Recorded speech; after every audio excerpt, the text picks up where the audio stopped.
శుభోదయం.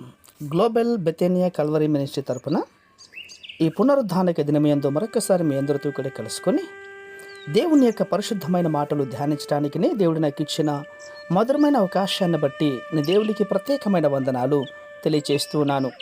ఈరోజు కూడా పరిశుద్ధమైన వేద గ్రంథంలో నుండి మరి ఒక చక్కటి మాటను చదువుతూ ఉంటున్నాను. దయచేసి గమనించండి. కీర్తన గ్రంథము 56వ అధ్యాయము 13వ వచనాన్ని నేను చదువుతున్నాను. దయచేసి గమనించండి. కీర్తనల గ్రంథము 56వ అధ్యాయము 13వ వచనము. నేను నీకు మొక్కుకొని ఉన్నాను, నేను నీకు స్తుతియాగములు అర్పించుదును, దేవునికి స్తోత్రం కలుగునుగాక. అవును ప్రియులారా, మనమున్నటువంటి స్థితిని బట్టి, మనకున్న శ్రమలను బట్టి దేవుని మీద మనం సనుగుకుంటూ ఉంటున్నాం కదండి. అలా సనుగుకోవడం ద్వారా దేవుణ్ణి మనం సంతోషపరచలేం. దేవునికి దూరం అయ్యే ఛాన్స్ ఉంది ప్రియులారా. సమస్యల్లో దేవుని వైపు తిరిగినటువంటి ఇజ్రాయెల్ ప్రజలు దేవుని మీద సనుక్కున్నారు. అలా చేయడం ద్వారా ఏం జరిగింది? చాలామంది చనిపోయారు, నశించారు కదండి.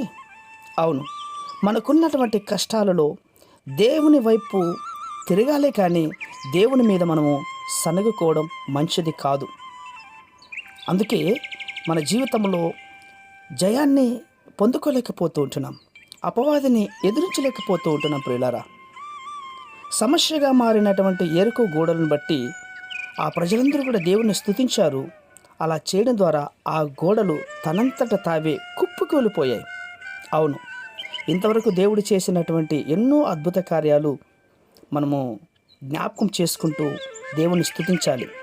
ఇప్పుడు ఉన్నటువంటి సమస్యలను బట్టి దేవుని వైపు సనగకుండా దేవుని స్తుతించడం నేర్చుకోవాలి. నువ్వు ఎలాంటి పరిస్థితుల్లో ఉన్నా కూడా సరే దేవునికి ఇవ్వాల్సినటువంటి స్తుతియాగములు నువ్వు అర్పించాలి. కుటుంబ సమేతంగా దేవుని మందిరానికి వెళ్ళాలి ప్రియులారా. అందుని బట్టి ప్రతి ఒక్కరూ కూడా ఇప్పుడే తయారై దేవుని మందిరానికి వెళ్దాం. దేవునికి చెల్లించాల్సినటువంటి స్తుతియాగములు, మొక్కుబడులు చెల్లిద్దాం. ఈ జీవితాన్ని దేవునికి సమర్పించుకుందాం. ప్రార్థనాపూర్వకంగా కుటుంబ సమేతంగా దేవుణ్ణి ఆరాధించేవారుగా జీవిద్దాం. ఈ పునరుద్ధానిక దినపు యొక్క శక్తిని మనము మన కుటుంబ సభ్యులందరితో కూడి కలుసుకొని దేవుణ్ణి ఆరాధించేవారుగా జీవిద్దాం. మహాపరిశుద్ధమైన మా ప్రియ పరలోకపు తండ్రి, నిజమేనాయనా ఈ మాటలు వింటున్న బిడ్డలందరూ కూడా ప్రభువా నిన్ను స్తుతించే తత్వాన్ని, నీకు చెల్లించాల్సినటువంటి మొక్కుబడులను, స్తుతియాగములను అర్పించుటకును సహాయం చేయండి. అట్టి కృప మీరు దయచేస్తున్నందుకే స్తోత్రాలు అర్పించుకుంటూ చిన్న ప్రార్థనను మా రక్షకుడిని యేసయ్య బట్టి అడిగి వేడుకొని పొందుతున్నాం మా తండ్రి. ఆమేన్, ఆమేన్, ఆమేన్.